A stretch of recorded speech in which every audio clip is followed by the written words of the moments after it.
আসসালামু আলাইকুম।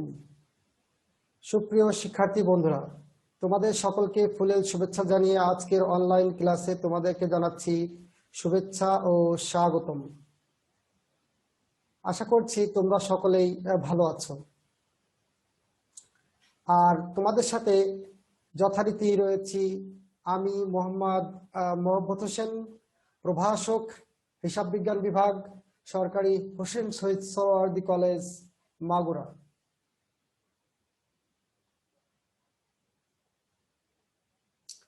আজকে তোমাদের সাথে আলোচিত টপিক দৃশ্যমান ও অদৃশ্যমান সম্পদের হিসাব রক্ষণ। আর এই টপিকটি আলোচিত হয়েছে তোমাদের বইয়ের অষ্টম অধ্যায়ে, অর্থাৎ দ্বিতীয় পত্রের দ্বিতীয় খণ্ডের অষ্টম অধ্যায়ে আলোচিত টপিক দৃশ্যমান ও অদৃশ্যমান সম্পদের হিসাব রক্ষণ। এ অন্তর্ভুক্ত সবচেয়ে গুরুত্বপূর্ণ টপিক, যার নাম হচ্ছে অবচয়। আজকে আমরা এই ক্লাসে অবচয় এবং এর কারণ এবং অবচয় নির্ণয়ের জন্য নির্দিষ্ট যে সকল সূত্র আমাদেরকে ব্যবহার করতে হবে এবং পরীক্ষায় শতভাগ সাফল্য অর্জনের জন্য যা যা করণীয় সেই বিষয়ে আমরা বিস্তারিত এবং স্পষ্ট রূপে আলোচনা করার চেষ্টা করব। আশা করছি এই ক্লাস শেষে তোমাদের এই সম্পর্কিত আর কোনো দ্বিধাদ্বন্দ্ব থাকবে না। চলো আমরা নিচের ছবিটি দেখি। এই ছবিগুলোতে আমরা দেখতে পাচ্ছি কম্পিউটার, যা দৃশ্যমান সম্পদ, যাকে বলা হচ্ছে tangible asset, touchable, seeable and have a value. দেখা যায়, ছোঁয়া যায় এবং এর মূল্য রয়েছে, যাকে আমরা বলছি দৃশ্যমান সম্পদ। অপরদিকে এইচপি একটি ব্র্যান্ড নেম এবং এর একটি মূল্য রয়েছে, যে মূল্যটি আমরা দেখতে পাচ্ছি না, কিন্তু অনুভব করছি যে এটি একটি brand. Not touchable, seeable, but have a value is called intangible asset. দেখা যায় না, ছোঁয়া যায় না, কিন্তু এর মূল্য রয়েছে। সুপ্রিয় শিক্ষার্থী বন্ধুরা, এই পাঠ শেষে আমরা যা যা শিখতে পারবো: স্থায়ী সম্পদ কি, প্রাকৃতিক সম্পদ ও অদৃশ্যমান সম্পদের ধারণা, অবচয় ধার্যের কারণ, অবচয় ধার্যের পদ্ধতিসমূহ এবং বর্ষ সংখ্যা পদ্ধতিতে অবচয় নির্ণয়ে গাণিতিক সমাধান, এবং সর্বশেষ রয়েছে সরল রৈখিক পদ্ধতিতে অবচয় নির্ণয়ের গাণিতিক সমাধান। শুরুতেই স্থায়ী সম্পদের শ্রেণী বিভাগ। দৃশ্যমান সম্পদ, স্থায়ী সম্পদকে আমরা তিনটি ভাগে ভাগ করেছি: দৃশ্যমান সম্পদ, অদৃশ্যমান সম্পদ এবং প্রাকৃতিক সম্পদ। দৃশ্যমান সম্পদের ধারণা তে আমরা শুরুতে দেখতে পাচ্ছি একটি মেশিন বা যন্ত্রপাতি। যেসব সম্পত্তির বাস্তব অস্তিত্ব আছে, অর্থাৎ যে সম্পত্তি চোখে দেখা যায়, ধরা ছোঁয়া যায়, তাকে দৃশ্যমান সম্পদ বলে, অর্থাৎ tangible asset. Touchable, seeable and have a value is called tangible asset.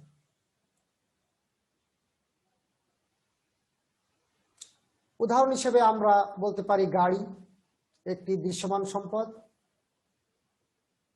বাড়ি এটিও একটি দৃশ্যমান সম্পদ, ফার্নিচার বা আসবাবপত্র এটিও একটি দীর্ঘমেয়াদী সম্পদ। দীর্ঘমেয়াদী এবং দৃশ্যমান সম্পদ। আরো অনেকগুলো উদাহরণ তোমাদের সামনে তুলে ধরা হলো: photocopy machine, telex, fax, telephone ইত্যাদি এর উল্লেখযোগ্য উদাহরণ। এ পর্যায়ে অদৃশ্যমান সম্পদের ধারণা, যেমন ট্রেডমার্ক। আমরা জানি trademark is a symbol, design, logo or combination of a slogan. It is an intangible asset, not touchable, seeable, but have a value. যেসব সম্পত্তির বাহ্যিক অবস্থান নাই, অর্থাৎ যে সম্পত্তি ধরা বা ছোঁয়া যায় না, তাকে অদৃশ্যমান সম্পদ বলে। এর বাস্তব অস্তিত্ব না থাকলেও এর অর্থনৈতিক গুরুত্ব ও ব্যবসায়িক মূল্য রয়েছে। এই চিহ্নটি অন্য কেউ ব্যবহার করতে পারবে না, শুধু গ্রামীণ ফোন কোম্পানি ছাড়া। আপন শক্তিতে জ্বলে ওঠো, এটি একটি ট্রেডমার্ক রবির, অর্থাৎ এই শব্দটি অন্য কোনো কোম্পানি ব্যবহার করতে পারবে না। আমি আগেই বলেছি, trademark is a symbol, logo, design or combination of a slogan that indicates the sources of information. বাস্তবে এটি দেখা না গেলেও, বাস্তব অস্তিত্ব না থাকলেও এর অর্থনৈতিক ও ব্যবসায়িক মূল্য রয়েছে। আরো উদাহরণ রয়েছে ট্রেডমার্ক, কপিরাইট, ফ্রাঞ্চাইজ ইত্যাদি। তো গুগল, কোকা-কোলা এগুলো হচ্ছে ট্রেড নেম, অর্থাৎ ট্রেড নাম। এখানে আইফোন 6 প্লাস আমরা দেখতে পাচ্ছি, এটা হচ্ছে সুনাম, অর্থাৎ আইফোনের একটি সুনাম রয়েছে। এখানে বলা বাহুল্য যে যখন কোম্পানি বিলোপ সাধন হয় বা পুনঃমূল্যায়ন হয়, তখনই সুনামকে আমরা বিবেচনা করতে পারি। সুনাম হচ্ছে goodwill. Goodwill is an intangible value attached to a company and management known how and a favorable reputation with the customer. যেমন তুমি একটি সম্পত্তি বিক্রি করবা, কিন্তু বাজারে আর অন্যান্য যারা ক্রেতা রয়েছে প্রত্যেকেই তোমার এই সম্পত্তিটির মূল্য বাস্তব মূল্য থেকে বেশি দিতে রাজি। মনে করো তোমার একটি বিল্ডিং এর দাম 5 লাখ টাকা, কিন্তু তুমি এটা বিক্রি করতে যাচ্ছ, আশেপাশে যারা আছে ক্রেতা তারা এটাকে 7 লাখ টাকা দিতে রাজি। Each and everybody are ready to sacrifice 7 lakh. Then if you deduct 7 lakh minus book value 5 lakh equal to 2 lakh. A 2 lakh is known as goodwill. অতিরিক্ত যে পরিমাণ টাকা প্রত্যেকে দিতে রাজি, এটার নামই হচ্ছে সুনাম। সুনামই একটি ইনট্যাঞ্জিবল অ্যাসেট, দেখা যায় না, ছোঁয়া যায় না, কিন্তু এর একটি মূল্য রয়েছে। এ পর্যায়ে রয়েছে কপিরাইট। কপিরাইট বলতে বোঝায় copyright is an exclusive right given by the government to its owner for on 3 particular items. Normally, number 1 for writings, number 2 paintings, and number 3 music. Music means cinema, music, etc. Music means music and cinema, or lyrics.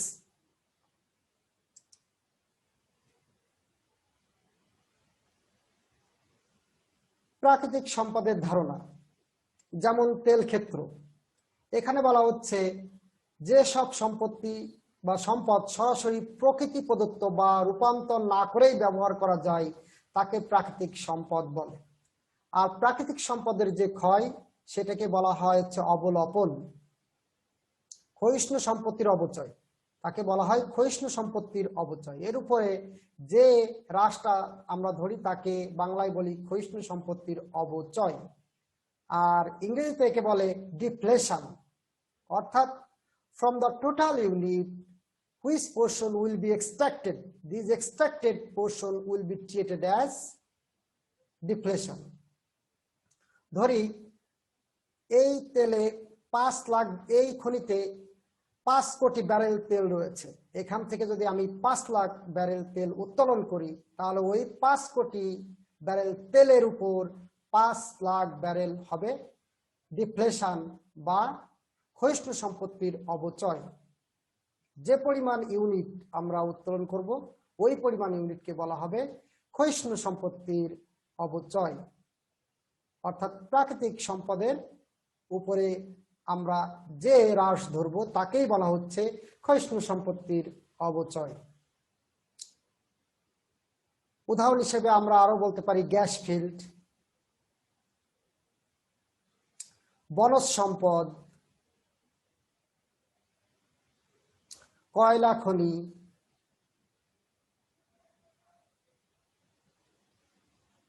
ইত্যাদি। এখন প্রশ্ন হচ্ছে অবচয় কি? সুপ্রিয় শিক্ষার্থী বন্ধুরা,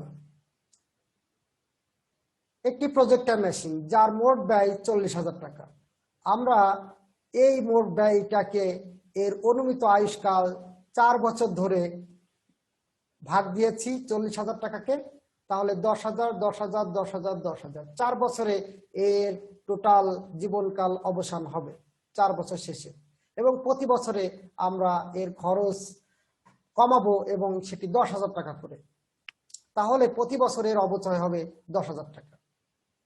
দ্বিতীয় বছরে এই সম্পত্তির প্রকৃত দাম দাঁড়াবে 30,000 টাকা, তৃতীয় বছরে 20,000 টাকা, তার শেষ বছরে শেষে 10,000 টাকা বাদ দিলে আর কোনো টাকা থাকবে না, অর্থাৎ পঞ্চম বছরে এই সম্পত্তির অস্তিত্ব বিলোপ হবে। তাহলে অবচয় কি? সম্পদের ব্যয় তার অনুমিত বা আনুমানিক, সম্পদের ব্যয় তার আনুমানিক আয়ুষ্কালের মধ্যে যুক্তিসঙ্গতভাবে বন্টন করে দেওয়ার প্রক্রিয়াই হলো অবচয়। সম্পদের ব্যয় তার আনুমানিক আয়ুষ্কাল ধরতে হবে এবং যুক্তিসঙ্গতভাবে বন্টন করে দেওয়ার প্রক্রিয়াই হলো অবচয়। Depreciation is the periodic allocation of a long-term tangible asset over its estimated useful service life. দীর্ঘমেয়াদী স্থায়ী সম্পত্তির উপরে অবচয় ধরা হয় এবং এই অবচয় ধরাকালীন সময়ে আমরা যে আয়ুষ্কাল ধরি সেটি অবশ্যই আনুমানিক।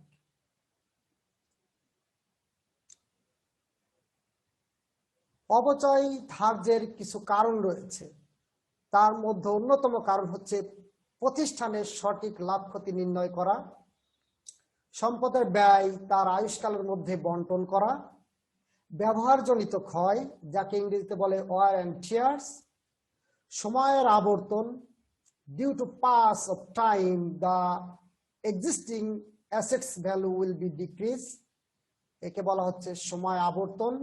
সময় পাস হওয়ার সাথে সাথে উক্ত দ্রব্যের বা উক্ত সম্পত্তির মূল্য হ্রাস, সম্পদের সরাসরি ভোগ অর্থাৎ কনজামশনের ফলে যে ব্যয়টা হচ্ছে সেটি, এবং সম্পদের অপ্রচলন যাকে ইংরেজিতে বলে অবসলেন্স, অর্থাৎ নতুন due to come into new technology, if the past one become obsolete it will be called depreciation. নতুন একটি মডেল আসার কারণে বর্তমান মডেলটির যে দাম হ্রাস পেল সেটিও কিন্তু অবচয়ের ভিতরে আসবে, অর্থাৎ সেটিও হবে অবচয়ের অন্তর্ভুক্ত। এ পর্যায়ে অবচয় ধার্যের গুরুত্বপূর্ণ পদ্ধতিগুলো হচ্ছে, এক হচ্ছে স্থির কিস্তি পদ্ধতি, বর্ষ সংখ্যা সমষ্টি পদ্ধতি, ক্রমহ্রাসমান হ্রাস পদ্ধতি, উৎপাদন একক পদ্ধতি, যান্ত্রিক ঘন্টা হার পদ্ধতি। স্থির কিস্তি পদ্ধতিকে ইংরেজিতে বলে স্ট্রেট লাইন মেথড, বর্ষ সংখ্যা পদ্ধতিকে বলা হচ্ছে sum of the year digit method, ক্রমহ্রাসমান জের পদ্ধতিকে বলা হচ্ছে ডিক্লাইন ব্যালেন্সিং মেথড বা ডাবল ডিক্লাইনিং ব্যালেন্সিং মেথড। সেক্ষেত্রে দ্বিগুণ ক্রমহ্রাসমান জের পদ্ধতির ক্ষেত্রে 2 দিয়ে আমরা গুণ দিব। ইউনিট অফ প্রোডাকশন মেথড, এবং সর্বশেষ যেটি দেখানোর চেষ্টা করেছি তা হচ্ছে মেশিন আওয়ার মেথড বা যান্ত্রিক ঘন্টা হার পদ্ধতি। ডিয়ার পার্টিসিপেন্ট, তোমাদের জন্য যা যা করণীয়, স্থায়ী সম্পদ কি, 5টি অদৃশ্যমান সম্পদের নাম লেখো, প্রাকৃতিক সম্পদ বলতে কি বুঝো, এবং 4টি অবচয় ধার্যের নাম লেখো। তুমি মনে মনে এই কোশ্চেনগুলো সেট করো এবং এর উপর তোমার যুক্তিসঙ্গত উত্তর তুমি প্রস্তুত করো। পরীক্ষায় এগুলো একদম তোমার সুন্দরভাবে উপস্থাপন যাতে করতে পারো সেভাবে মানসিকভাবে প্রস্তুতি নিয়ে পরীক্ষায় তুমি লেখার চেষ্টা করবে। এ পর্যায়ে তোমার জন্য বাড়ির একটি কাজ আমি যদি দিই, তাহলে স্থায়ী সম্পদের উপর কেন অবচয় ধার্য করা হয় তা ব্যাখ্যা করো। অত্যন্ত গুরুত্বপূর্ণ একটি প্রশ্ন। তো এ পর্যায়ে তোমার সামনে একটি অঙ্ক বা সমস্যা দিব এবং তার সমাধান করার চেষ্টা করব। অত্যন্ত মনোযোগ দিয়ে তোমরা সমাধানটি দেখবে। রোবাবা ফুডস প্রোডাক্টস লিমিটেড 2001 জানুয়ারি তারিখে 60,000 টাকা দিয়ে একটি মেশিন ক্রয় করে, যার আনুমানিক আয়ুষ্কাল 3 বছর। শেষে ভগ্নাবশেষ মূল্য হবে 12,000 টাকা। প্রতিষ্ঠানটির হিসাব বন্ধ হয় 31 ডিসেম্বর তারিখে। এখানে উল্লেখযোগ্য বিষয় হচ্ছে 2001 সালে আমার মেশিনটি ক্রয় করা হয়েছে। এর মূল্য 60,000 টাকা, সর্বসাকল্যে অর্জন মূল্য 60,000 টাকা, আয়ুষ্কাল 3 বছর এবং এর জীবনকাল শেষে এটি যদি আমরা ভাঙড়ির দোকানেও বিক্রি করি তাহলে তার স্ক্র্যাপ ভ্যালু বা রেসিডুয়াল ভ্যালু বা স্যালভেজ ভ্যালু, যাকে বাংলায় বলে ভগ্নাবশেষ মূল্য, এটি দাঁড়াবে 12,000 টাকা। 12,000 টাকায় আমরা বিক্রি করতে পারবো। প্রতিষ্ঠানটির যে হিসাব করে তা হচ্ছে জানুয়ারি 1 তারিখ এবং শেষ করে ডিসেম্বর 31 তারিখে। তোমার জন্য করণীয়, বর্ষ সংখ্যা সমষ্টি পদ্ধতিতে প্রথম 3 বছরের অবচয় নির্ণয় করো।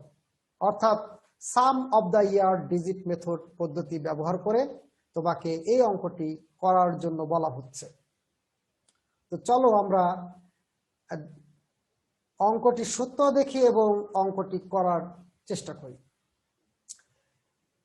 বর্ষ সংখ্যা পদ্ধতি হচ্ছে, এই পদ্ধতিতে সম্পত্তির ভগ্নাবশেষ মূল্য বাদ দিয়ে বাকি মূল্য ভার আরোপিত বর্ষের ভিত্তিতে ভাগ করে দেখানো হয়। ভার আরোপিত বর্ষ, এই কথাটির নাম ভার আরোপিত বর্ষ বা আয়ুষ্কাল বর্ষ সংখ্যার সমষ্টি বা sum of the year digit method একই কথা। এর সংক্ষিপ্ত রূপ হচ্ছে SOYD। তোমাদের বইতে এই 3-4 রকম কথা লেখা থাকতে পারে। 4 রকম কথার যে কোনো একটি কথা লেখা থাকলেই আমরা বুঝবো এটি SOYD বের করতে বলেছে। আর SOYD মানে হচ্ছে n × n+1 ডিভাইডেড 2। n মানে হচ্ছে বছর বা আয়ুষ্কাল, n মানে হচ্ছে ওই সম্পত্তির নির্দিষ্ট বছর বা আয়ুষ্কাল। তবে SOYD কি হবে? SOYD এখানে আয়ুষ্কাল যদি n = 3 বছর হয় তাহলে n × n+1 ডিভাইডেড 2 সমান সমান 3 ব্র্যাকেটের ভিতরে 3 + 1 ভাগ 2, তাহলে 3 × 4 ভাগ 2 অর্থাৎ 6। SOYD = 6।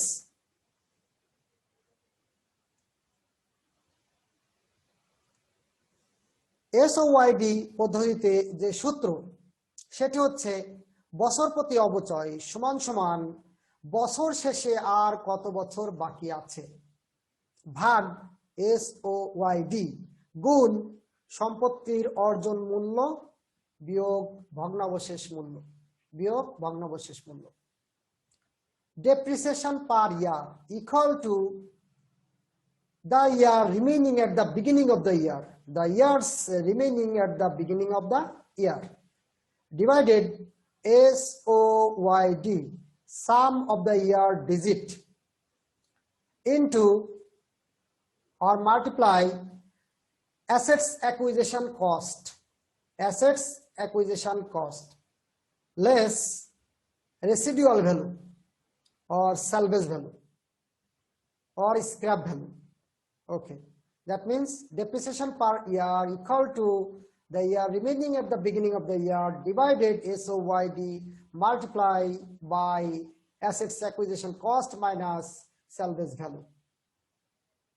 Dear participant, আমরা পড়ছি SOYDM অর্থাৎ sum of the year digit method বা বর্ষ সংখ্যা পদ্ধতিতে অবচয় নির্ণয়।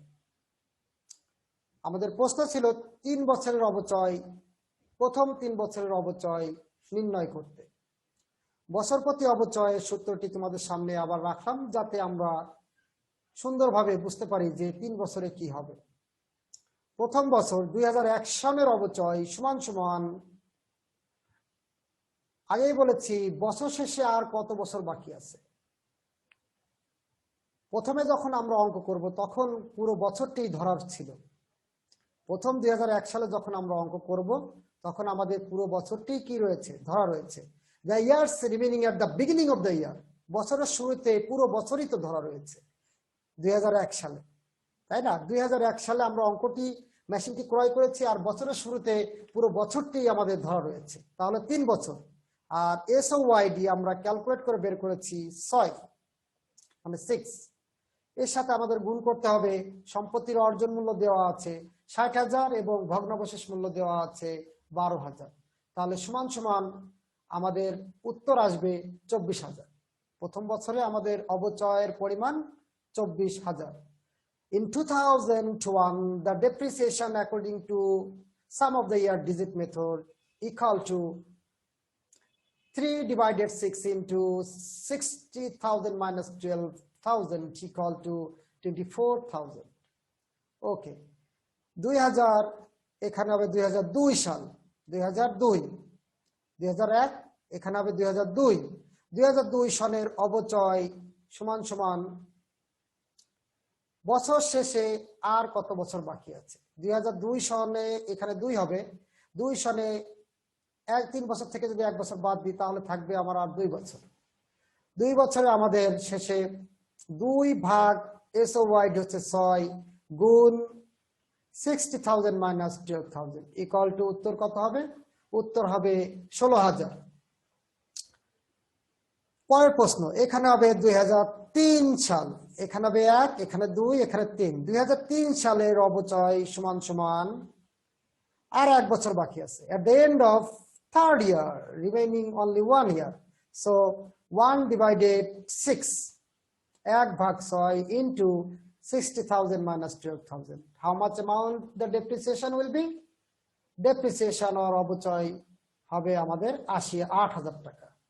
প্রথম বছর 24,000, 16,000 এবং 8,000। মনে রাখতে হবে SOYD মেথডে প্রথম বছর বেশি হয়, আস্তে আস্তে ক্রমান্বয়ে কম হয়। সুপ্রিয় শিক্ষার্থী বন্ধুরা, তোমাদের সামনে এখন আমরা যে অঙ্কটি করব, রোবাবা ফুডস প্রোডাক্টস লিমিটেড 2001 জানুয়ারি তারিখে 50,000 টাকা দিয়ে একটি মেশিন ক্রয় করে, 50,000 টাকা দিয়ে একটি মেশিন ক্রয় করে, যার পরিবহন খরচ ছিল 5,000 টাকা, রং খরচ ছিল 3,000 টাকা এবং সংস্থাপন ব্যয় ছিল 2,000 টাকা। এই টাকা দিয়ে তারা একটি মেশিন ক্রয় করে। তারা মেশিন 50,000 টাকা মূল টাকা, তার সাথে পরিবহন খরচ ছিল 5,000, রং খরচ ছিল 3,000 এবং স্থাপন ব্যয় অর্থাৎ সংস্থাপন ব্যয় ছিল 2,000 টাকা। ক্রয় করে, যার আনুমানিক আয়ুষ্কাল ছিল 3 বছর। 3 বছর শেষে এর ভগ্নাবশেষ মূল্য হচ্ছে 12,000 টাকা। প্রতিষ্ঠানটি হিসাব বন্ধ হয় 31 ডিসেম্বর তারিখে। তোমার করণীয় হচ্ছে সরল রৈখিক পদ্ধতিতে স্থায়ী সম্পদের প্রথম 3 বছরের অবচয় নির্ণয় কর। তো এক্ষেত্রে সূত্র হচ্ছে অবচয় প্রতি হিসাবকাল সমান সমান সম্পত্তির অর্জন মূল্য বিয়োগ ভগ্নাবশেষ মূল্য ভাগ আনুমানিক আয়ুষ্কাল। আলোচ্য অঙ্কের আলোকে সম্পত্তির অর্জন মূল্য হচ্ছে 50,000 যোগ 5,000 যোগ 3,000 যোগ 2,000, অর্থাৎ নতুন অবস্থায় সম্পত্তির সাথে সম্পর্কিত যাবতীয় খরচই ওই সম্পত্তির মূল্য হিসেবে বিবেচিত হবে। 50,000 টাকা মূলধন, 5,000 টাকা ছিল আমাদের পরিবহন খরচ, 3,000 টাকা রং খরচ এবং 2,000 টাকা সংস্থাপন খরচ, মোট মূল্য 60,000 টাকা, অর্থাৎ ওই মেশিনটির মূল্য হচ্ছে 60,000 টাকা। তাহলে আমাদের 2001 সালের অবচয় হবে 60,000 বিয়োগ 12,000 ভাগ 3 বছর আয়ুষ্কাল সমান সমান 16,000 টাকা। মনে রাখতে হবে এটি হবে 2001 সাল নয়, 2002 সাল। 2002 সালেও একই পদ্ধতিতে আমাদের অবচয় নির্ধারিত হবে, অর্থাৎ এখানেও 16,000 টাকা হবে। 2003 সালে হবে একই, অর্থাৎ সরলরৈখিক পদ্ধতিতে প্রতি বছর অবচয়ের পরিমাণ একই হবে। 2001 সাল, এখানে হবে 2002 সাল, এখানে হবে 2003 সাল। 1, 2, 3 যে কয় বছরই করি না কেন প্রতি বছরই আমার একই সূত্র হবে, একই সূত্র হবে এবং অবচয়ের পরিমাণ একই হবে। সুপ্রিয় শিক্ষার্থী বন্ধুরা, তোমাদের এই ক্লাসটি অত্যন্ত গুরুত্বপূর্ণ এবং পরীক্ষায় তোমাদের এই অঙ্ক অবশ্যই আসবে।